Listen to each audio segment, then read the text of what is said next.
नमः शिवाय। सावन का पवित्र महीना भगवान शिव को अत्यंत प्रिय माना जाता है। कहते हैं सावन में सच्चे मन से की गई भगवान शिव की आराधना, व्रत और कथा श्रवण से भोलेनाथ अपने भक्तों के जीवन से दुख हर लेते हैं।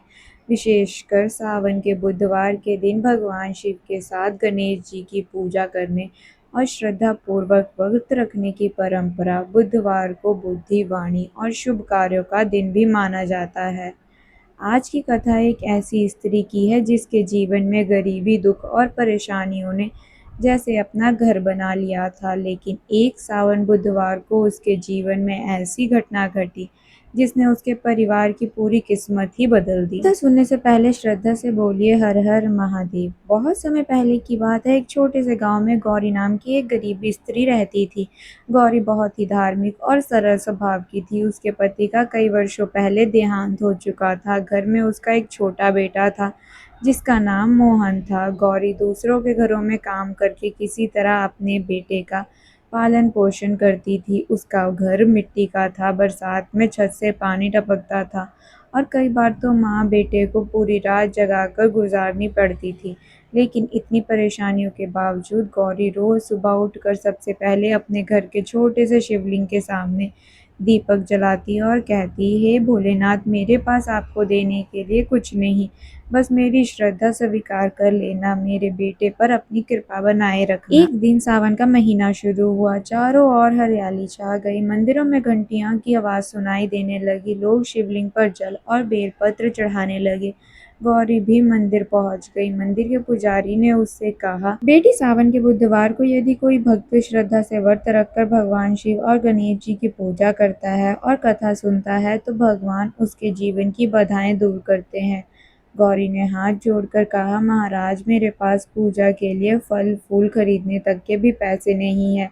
मैं व्रत तो रखना चाहती हूँ, लेकिन पूजा कैसे करूँगी? पुजारी मुस्कुराए और बोले, बेटी, भगवान को धन नहीं मन चाहिए। घर में जो भी उपलब्ध हो उसी से पूजा करो। एक लोटा जल, कुछ अक्षत और सच्ची श्रद्धा से ही प्राप्त है। गौरी की आंखों में आंसू आ गए। उसने उसी क्षण संकल्प लिया, आज से मैं भगवान सोनम के प्रत्येक बुधवार को श्रद्धापूर्वक व्रत रखूंगी और भगवान शिव से अपने लिए कुछ नहीं बल्कि अपने बेटे के अच्छे भविष्य के लिए प्रार्थना करूंगी। अगले बुधवार गौरी ने व्रत रखा। सुबह स्नान करके उसने शिवलिंग पर जल चढ़ाया। उसके पास केवल 2 ही बेलपत्र थे। उसने दोनों बेलपत्र शिवलिंग पर चढ़ाए और कहा, भोलेनाथ, मेरे पास बस यही है, इसे स्वीकार कर लेना। दिन भर उसने भगवान का नाम लिया, लेकिन दोपहर होते होते उसे बहुत तेज भूख लगने लगी। उसी समय उसका बेटा मोहन घर आया। मोहन बोला, माँ, बहुत भूख लगी है, घर में कुछ खाने को है? गौरी ने घर में देखा। घर में अनाज का एक दाना भी नहीं था। माँ की आंखों में आंसू आ गए। मोहन ने माँ का चेहरा देखा और बोला, माँ, आप रो क्यों रही हैं? गौरी ने बेटे को गले लगाकर कुछ नहीं बेटा, आज हमारे भोलेनाथ हमारी परीक्षा ले रहे हैं। मोहन ने फिर हाथ जोड़कर कहा, भोलेनाथ, मेरी माँ का दुख दूर कर दो। उस रात दोनों ने केवल पानी पीकर भगवान शिव का नाम लिया। अगली सुबह गौरी जब काम पर जाने के लिए निकली तो मुझे रास्ते में एक वृद्ध साधु दिखाई दिए। साधु बहुत कमजोर थे। उन्होंने गौरी से कहा, माँ, मुझे बहुत भूख लगी है, क्या आप मुझे कुछ खाने को दे सकती हो? गौरी खुद भूखी थी, उसके पास देने के लिए कुछ नहीं था। फिर भी उसने अपने घर में बची हुई थोड़ी सी सूखी रोटी साधु को दे दी। साधु ने रोटी खाई और मुस्कुरा कर कहा, बेटी, तेरे घर में कभी अनाज की कमी नहीं होगी। गौरी ने उनके चरण छुए। चरण छूकर जैसे ही उसने ऊपर की ओर देखा, वहां कोई नहीं था।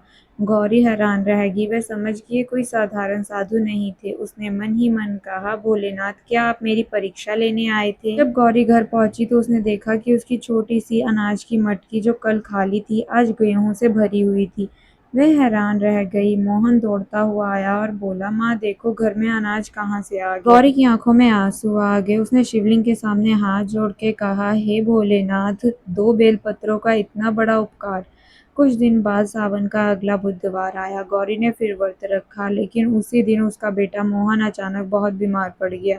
गौरी घबरा गई। उसके पास डॉक्टर को दिखाने के पैसे नहीं थे। वह मोहन को लेकर शिव मंदिर पहुंची और शिवलिंग के सामने बैठकर रोने लगी। उसने कहा, हे भोलेनाथ, मेरे जीवन में चाहे जितना दुख भेजो मैं सह लूंगी, लेकिन मेरे बेटे को मुझसे मत छीनना। गौरी ने शिवलिंग पर जल चढ़ाया और लगातार ओम नमः शिवाय का जाप करती रही। काफी देर बाद मोहन की तबीयत धीरे धीरे ठीक होने लगी। पुजारी ने कहा, बेटी, तुम्हारी श्रद्धा ने तुम्हें संभाला है। भगवान शिव अपने सच्चे भक्त को कभी अकेला नहीं छोड़ते।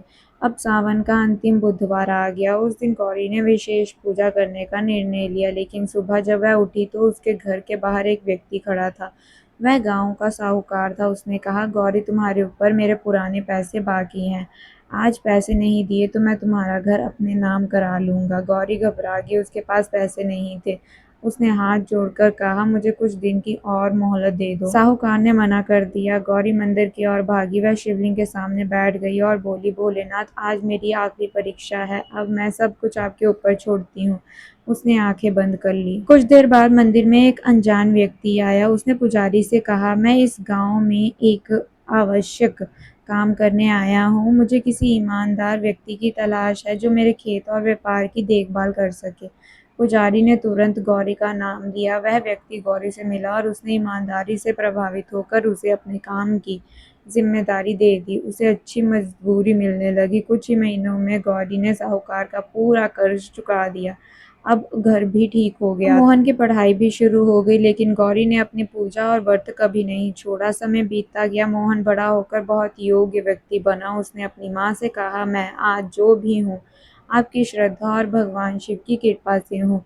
गौरी ने मुस्कुरा कर कहा, बेटे, याद रखना, भगवान को बड़े बड़े चढ़ावे की जरूरत नहीं, सच्चे मन से किया गया एक छोटा सा काम भी भोलेनाथ तक पहुंच जाता है। मोहन ने कहा, मैं आपको कैसे पता कि भोलेनाथ हमारी मदद की है? गौरी बोली, क्योंकि जब दुनिया ने मेरा साथ छोड़ दिया था तब भी मेरे साथ मेरे भोलेनाथ थे।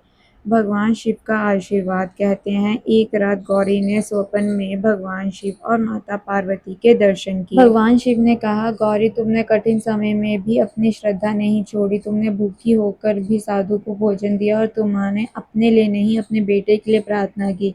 इसी निस्वार्थ भक्ति से मैं तुमसे प्रसन्न हूँ। माता पार्वती ने उसे आशीर्वाद देते हुए कहा, तुम्हारे घर में हमेशा सुख, शांति, अन्न की कमी नहीं होगी। गौरी की आंखें खुली तो उसने आंखों से आंसू थे। वह समझ गई कि भगवान शिव ने उसकी परीक्षा लेकर उसे आशीर्वाद दिया था। इस कथा से हमें ये शिक्षा मिलती है कि भगवान की भक्ति केवल धन दौलत से नहीं होती। यदि मेरे मन में श्रद्धा है, वाणी में शिव का नाम हो और कर्मों में ईमानदारी हो तो भगवान अपने भक्त का हाथ कभी नहीं छोड़ते। सावन के बुधवार को श्रद्धा से भगवान शिव और गणेश जी की पूजा करें। शिवलिंग पर जल चढ़ाएं, बेलपत्र अर्पित करें और अपनी सामर्थ्य के अनुसार पूजा करें। सबसे महत्वपूर्ण है मन में सच्ची श्रद्धा और दूसरों के प्रति दया। अगर आप व्रत रखते हैं तो अपनी स्वास्थ्य स्थिति और परंपरा के अनुसार व्रत रखें।